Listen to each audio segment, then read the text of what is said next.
चलो આપણે છેલ્લે લાસ્ટમાં તો પ્રકરણ 4 રાસાયણિક વિજ્ઞાન આણ્વીય રચનામાં તો છેલ્લે જે ટોપિકની વાત કરી હતી કે ભાઈ રાસાયણિક બંધન અને આણ્વીય રચના એની અંદર આપણે આણ્વીય ચિતારોનો અભ્યાસ કર્યો। હાઇડ્રોજન અણુથી લઈ નિયોન અણુ સુધીના આણ્વીય ચિતારોનો તમને ખ્યાલ આપ્યો। મેં થોડા આણ્વીય ચિતાર તમને ઘરેથી આપ્યા હતા, બરાબર। હવે છેલ્લો એક નાનો ટોપિક છે, તો આપણું ચેપ્ટર અહીંયા પૂરું થાય છે। ટોપિક છે હાઇડ્રોજન બંધ વિશેનો ટોપિક છે કે ભાઈ હાઇડ્રોજન બંધ ક્યારે બને।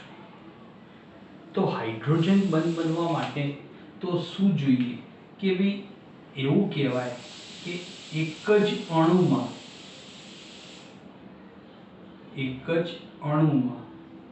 અથવા અલગ અલગ અણુઓમાં કોઈ એક અણુના છેડા પરના વિદ્યુત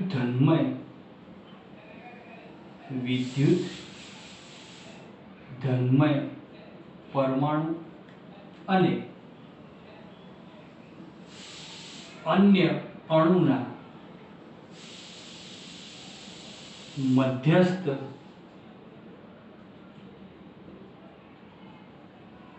વિદ્યુત ઋણમય પરમાણુ વચ્ચે આકર્ષણ બળ દ્વારા રચાતા બંધને H બંધ કહે છે, બરાબર। તો એમાં મેં શબ્દ વાપર્યો છે કે એક અણુના છેડા ઉપરનો વિદ્યુત ધન્મય પરમાણુ। તો એ વિદ્યુત ધન્મય પરમાણુ કોણ હોય? હાઇડ્રોજન, બરાબર।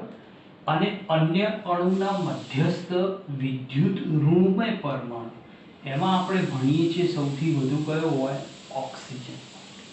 તો એમની વચ્ચે જે આંતર આણ્વીય આકર્ષણ બળ લાગે તો એના દ્વારા એક બંધ રચાય છે જેને હાઇડ્રોજન બંધ કહેવાય છે। તો હાઇડ્રોજન બંધ જે બને છે એ વાયુ અવસ્થામાં બને અને પ્રવાહી અવસ્થામાં બને। ઘન અવસ્થામાં હાઇડ્રોજન બંધ બને નહીં। તો આપણે ઉદાહરણ લઈએ કે ભાઈ HF અણુ, HF, બરાબર। એક બીકરમાં હાઇડ્રોજન ફ્લોરાઇડ એટલે કે હાઇડ્રોફ્લોરિક એસિડ ભરેલો છે। તો એ હાઇડ્રોફ્લોરિક એસિડમાં અસંખ્ય HF ના અણુઓ છે, હવે દરેક HF ના અણુમાં તો આપણે ભણી ગયા કે ભાઈ આ કેવો છે? ધ્રુવીય અણુ છે આખો, એટલે છેડા ઉપરનો એક પરમાણુ કેવો છે? વધુ વિદ્યુત ઋણમય છે, એટલે આ ફ્લોરિન ડેલ નેગેટિવ થશે અને આ હાઇડ્રોજન કેવો થશે? Del positive. એ મેં તમને ભણાવ્યું બંધની ધ્રુવીયતામાં, કેમ કે બંધ ધ્રુવીય બને, વિદ્યુત ઋણતા ફ્લોરિનની વધારે એટલે એ વધુ વિદ્યુત ઋણમય પરમાણુ કહેવાય। તો એ શું કરશે?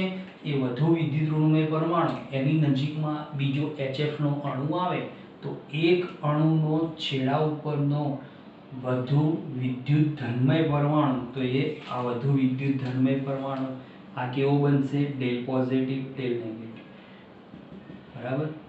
Del positive del negative, del positive del negative, બરાબર। તો એમની વચ્ચે પ્રબળ આકર્ષણ બળ થાય। તો ફ્લોરિનની વિદ્યુત ઋણતા વધારે, હાઇડ્રોજનની વિદ્યુત ઋણતા અતિશય ઓછી, એટલે એ આકર્ષણ બળ દ્વારા બંધ રચાય એ કયું કહેવાય? H બંધ કહેવાય છે, હાઇડ્રોજન બંધ તરીકે ઓળખવામાં આવે છે, બરાબર। બીજું ઉદાહરણ લઈએ NH3, બરાબર। NH3 તો એ આ NH3 આ એમોનિયાનો અણુ, બરાબર, એની નજીકમાં બીજો એમોનિયાનો અણુ NH3, બીજો એક અણુ NH3, ત્રીજો અણુ NH3. આવા અસંખ્ય હોય, આપણે બધા ના દોરી શકીએ પણ અસંખ્ય છે. હવે આ એક અણુ, એના છેડા ઉપર હાઇડ્રોજન પરમાણુ, બધા હાઇડ્રોજન કેવા છે તો ડેલ પોઝિટિવ. આ હાઇડ્રોજન બધા કેવા છે? ડેલ પોઝિટિવ છે. સામે બીજા એમોનિયાના અણુનો છેડા ઉપરનો નાઇટ્રોજન કેવા છે તો અંશતઃ વિદ્યુત ઋણમય એટલે ડેલ નેગેટિવ છે. તો આ અણુઓ વચ્ચે શું લાગે? આંતર આણ્વીય આકર્ષણ બળ લાગે. એ આકર્ષણ બળ જે લાગે તો એ આકર્ષણ બળ દ્વારા શું થશે? એમની વચ્ચે હાઇડ્રોજન બંધ બનશે. તો એ જે હાઇડ્રોજન બંધ બનશે કેની અંદર અહીંયા આપણે વાત કરીએ તો અહીંયા હાઇડ્રોજન બંધ બનશે. આ ત્રુટક લાઈન સ્વરૂપે એને દર્શાવવામાં આવે છે, કેમ કે આંતર આણ્વીય આકર્ષણ બળ દ્વારા એનું નિર્માણ થતું હોય છે. તો આ રીતે પ્રવાહી અને વાયુ બંને અવસ્થામાં જે સંયોજનો હોય અને એ સંયોજનોની અંદર અણુના છેડા ઉપર હાઇડ્રોજન પરમાણુ હોય વિદ્યુત ધર્મય, અને મધ્યસ્થ વિદ્યુત ઋણમય ઓક્સિજન પરમાણુ હોય, બરાબર. એ સિવાય અન્ય પરમાણુ પણ હોઈ શકે, બરાબર. ઓક્સિજન હોય, પછી સલ્ફર હોય, નાઇટ્રોજન હોય, ફોસ્ફરસ હોય, આ બધા હોઈ શકે, બરાબર. એકલો ઓક્સિજન બધા હોઈ શકે. તો એમની વચ્ચે શું લાગે છે? આંતર આણ્વીય આકર્ષણ બળ ઉત્પન્ન થાય અને એ બંધ H બંધ કહેવાય છે. હવે હાઇડ્રોજન બંધ તો એના બે પ્રકારો પાડવામાં આવ્યા. પહેલો પ્રકાર પડે છે જેને કહેવાય છે આંતઃ આણ્વીય H બંધ કહેવાય છે, બરાબર. અને બીજો પ્રકાર પડે છે જેને આંતર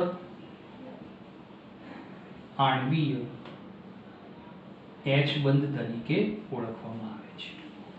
આંતઃ તો એનો અર્થ એમ થાય કે એક જ અણુમાંના છેડા ઉપરના બે પરમાણુ વચ્ચે બંધ રચાય. તો એક જ અણુ, એના છેડા ઉપરના બે પરમાણુ. તો એમાં આપણે ઉદાહરણ લઈએ. ઉદાહરણ તરીકે કે ભાઈ સંયોજન છે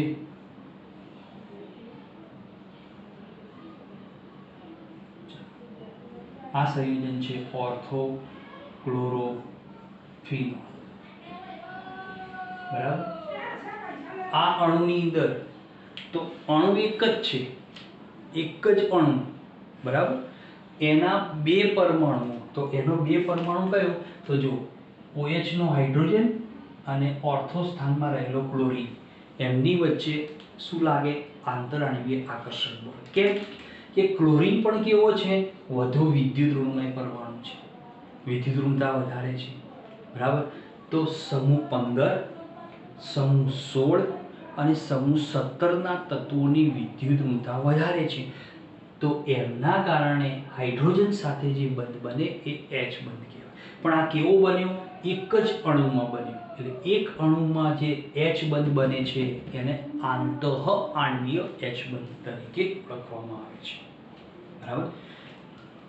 બીજું ઉદાહરણ લઈએ. CH2 single bond CH2 single bond OH single bond OH. આનું નામ છે ઇથેન 1,2 ડાયોલ કહેવાય છે, જેને ગ્લાયકોલ પણ કહેવાય છે. હવે આ અણુ એક જ અણુ છે. આ અણુમાં તમે જુઓ છેડા ઉપર તો એક છેડો હાઇડ્રોજન, બીજા છેડાનો મધ્યસ્થ ઓક્સિજન. આ બે નજીકમાં આવે એટલે શું રચાય? H બંધ રચાય. તો એક જ અણુમાં બે પરમાણુ વચ્ચે વિદ્યુત ઋણતાના તફાવતને કારણે જે બંધ બને છે એમાં હાઇડ્રોજન પરમાણુ હોવો જોઈએ, તો એ બંધને H બંધ કહેવાય છે. ચલો આંતર આણ્વીય H બંધ, આંતર, બરાબર. તો આંતર આણ્વીય H બંધ કોને કહેવાય? તો આંતર આણ્વીય એટલે કે અલગ અલગ અણુઓ વચ્ચે હોય, બરાબર. અલગ અલગ અણુઓના છેડા ઉપરના પરમાણુઓ વચ્ચે, તો ભાઈ અલગ અલગ અણુ લઈએ તો એ આ પેરાક્લોરોફિનોલ, આ બીજો અણુ,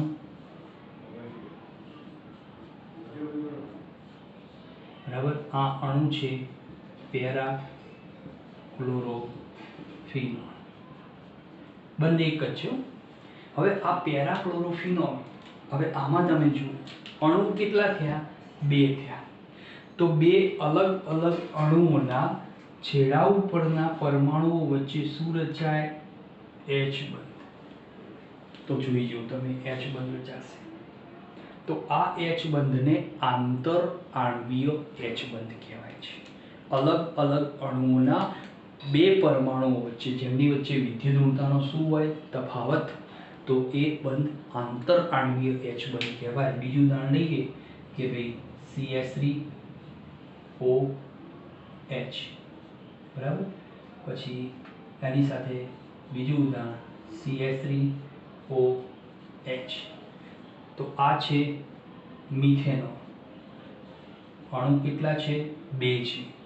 આ બંને અણુ એમના એકનો હાઇડ્રોજન બીજાનો ઓક્સિજન વિદ્યુત ઋણતાનો તફાવત પરિણામે એ H બંધ પણ કેવો કહેવાય? આંતર આણ્વીય H બંધ તરીકે ઓળખવામાં આવે છે.